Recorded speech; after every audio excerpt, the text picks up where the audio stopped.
يحوشوها يزرعوا فيهن، ويجوا بعد من الأسبوع للأسبوع من بالطريق يقضوها هنا هم عوائلهم.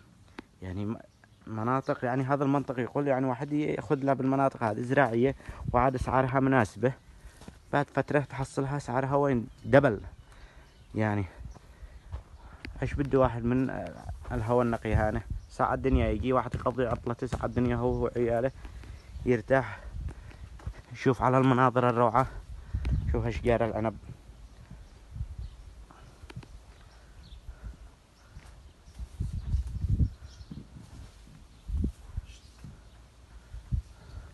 هذا شوف مساحة الأرضية هذا 200 متر، فيها بيت وفيها زراعة وفيها كل شيء.